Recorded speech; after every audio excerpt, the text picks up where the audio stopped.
Question number 18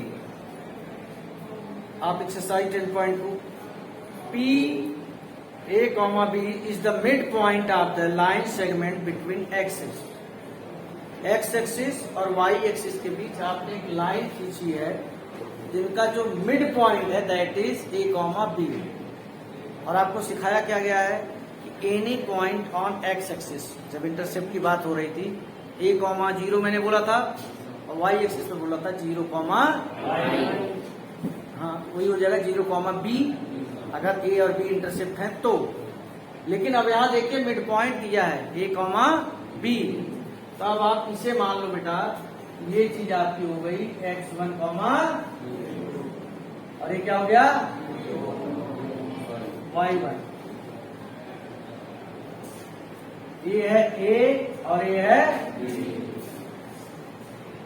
mid point of A B mid point of ये रखा है ना इज इक्वल टू क्या दे रखा है ए कॉमा बी पी के कोऑर्डिनेट तो है क्वेश्चन में साफ लिखा है कि A B is the mid point of the line segment between axes. Mid point का फार्मूला होता है x1 plus x2 by 2 y1 plus y2 by 2। तो ए बी का मिड पॉइंट निकालते हैं x1 प्लस 0 अपॉन 2 और 0 plus y1 upon is equal to A comma x1 upon 2 y1 upon 2 is equal to A comma B. Comparison कीजिए x1 upon 2 is equal to A x1 is equal to 2a y1 upon 2 is equal to B y1 is equal to 2b। x1 y1 आपके पास है अब आप इसका equation बड़े easily निकाल सकते हैं। इंटरसेप्ट का ही फार्मूला लगा दो तो इंटरसेप्ट का बताया है x upon a plus y upon b is equal to 1। तो जो a और b मैंने बताया है आज मैंने उसी a और b को रिप्लेस किया है किससे x1 से और x upon x1 plus y upon y1 is equal to 1। समझ रहे हैं x1 की वैल्यू क्या आई है बेटा y1 की वैल्यू क्या आई है। अब दोनों में क्या कॉमन आ रहा है नॉट 2 1 अपॉन 2 और वही 2 उधर जाएगा तो क्या हो जाएगा 1 अपॉन 2 अगर बाहर निकालोगे तो लिख ही देता हूं मैं।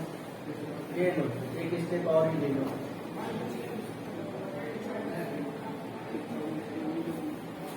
टू इधर गया मल्टीप्लाई हो गया। तो आप कहोगे कि सर आपने इंटरसेप्ट जब बताया था तो इंटरसेप्ट में आप बताया करते थे कि ये कॉमा 0 होता है ये 0 कॉमा b होता है। आज आप ऐसे क्यों चेंजेस ला रहे हैं क्योंकि बेटा इसका मिड पॉइंट उसने दे दिया a कॉमा b तो यहाँ भी मैं a कॉमा 0 मान लूंगा वहां 0 कॉमा b मान लूंगा तो फिर तो कोई मतलब ही नहीं बनता। या फिर आपको ये नहीं समझ में आ रहा तो आप p कॉमा 0 वहां 0 कॉमा q ले लीजिए फर्क कोई नहीं पड़ने वाला है। p कॉमा 0 वहां 0 कॉमा q हमें तो भाई p और q की वैल्यू चाहिए दैट्स इट और उसके बाद हम अपना ये वाला फार्मूला लगा के कर सकते हैं। इसमें एक चीज और है बेटा अगर आप कंसेप्ट पर आ रहे हैं तो मैं आपको बता दूं ये जो मैंने फार्मूला लगाया है आपको ये वैल्यू आ गई है x1 की वैल्यू आपने निकाली। x1 की वैल्यू क्या है 2a देखना। एक दूसरा तरीका बता रहा हूं how to solve this question एक दूसरा तरीका थोड़ा अच्छा लगेगा आपको और ये हो गया बेटा 0 कॉमा देखो कितना इजी हो गया।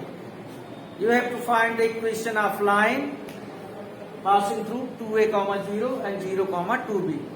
m निकाल सकते हो फिर अपना traditional formula y minus y1 is equal to m x minus कर लो you will get the same answer. Is it clear.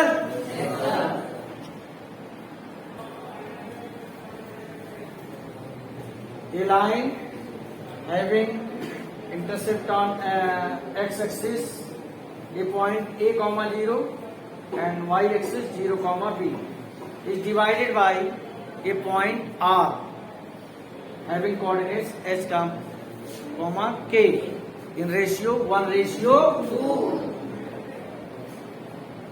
The coordinates of r R is equal to क्या है, एच, आप फार्मूला लगाइए, सेक्शन फार्मूला, x1y1, ध्यान दीजिए, x2 m1 m2 x1 plus m1 upon m1 plus m2। वैसे y के लिए m2 यही है ना, y1 plus m1 upon r का कोऑर्डिनेट क्या दिया है, h कॉमा के, यहाँ क्या आएगा 2a अपॉन, यहाँ क्या आएगा 2 इंटू 0, 2 मत लिख देना। अब जरा कंपैरिजन करो, h की वैल्यू क्या आ रही है, अब k की वैल्यू क्या आ रही है बेटा, यहां से मैं आपको पूछूं कि a की वैल्यू क्या आएगी, मैं आपसे यहां से पूछूं कि बेटा b की वैल्यू क्या आएगी, a और b की वैल्यू हम निकाल क्यों रहे हैं, क्योंकि हमें इंटरसेप्ट फॉर्म का इक्वेशन पता है। If A line makes intercept a and b respectively on x axis and y axis, then its equation is given by the formula x upon a plus y upon b is equal to 1। ये क्या आया बेटा, b क्या आया बेटा, a 2 पर भागेगा, okay. दोनों में कोई चीज कॉमन दिखाई दे रही है,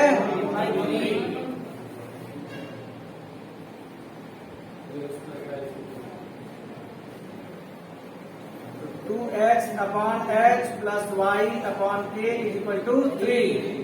एलसीएम ले लीजिए, 2kx plus h y is equal to 3, 2kx plus h y is equal to 3h k या kh।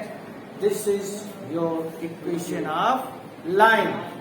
फिर से वही बात आके खड़ी हो रही है, क्या, you have find out the value of a and, यहां लिखिए जरा, a की वैल्यू लिख लीजिए और b की वैल्यू, और भूल जाइए ये लोग कोई हैं थोड़ी देर के लिए, ठीक है, भूल गए।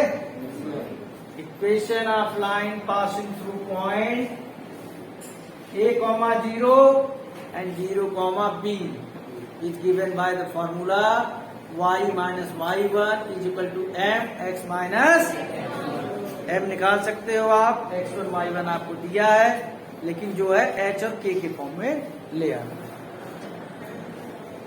You have been provided 3 points in question number 20, and by using the concept of straight line, you have to prove that these 3 points are collinear. So what we have to do, first of all we have to find the equation of line passing through first 2 points. जरूरी नहीं कि आप first 2 points लें, आप first and 3 भी ले सकते हैं, आप सेकेंड एंड 3 भी ले सकते हैं। और आप इक्वेशन पता कीजिए, लाइन का कोई एक इक्वेशन निकल के आएगा, y माइनस y1, इसको और इसको ले रहा हूं भाई, m y2 minus y1 upon x2 minus x minus y is equal to minus 2 upon minus 5 x minus 3, 5y is equal to 2x minus 6, 2x minus 5y minus 6 is equal to 0। A B line का equation आ गया। अब putting x is equal to 8, y is equal to 2, तो 2 into 8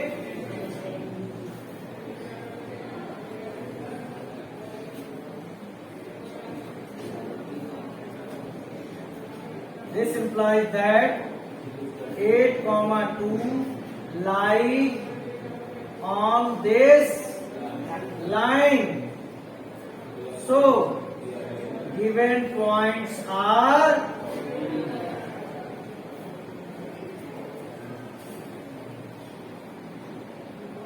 जरूरी नहीं कि आप ए और बी ही लें। कोई बच्चा कहे सर मैं ए और सी ले लूं, ले लो भाई, इक्वेशन बना लो। ए और सी लेकर जब इक्वेशन बनाओगे तो वैल्यू कौन सी पुट करोगे?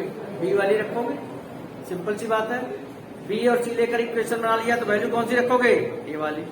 अगर वो सेटिस्फाई कर देती है इसका मतलब उसके ऊपर लाई करता है। क्लियर है? So end of exercise 10.2।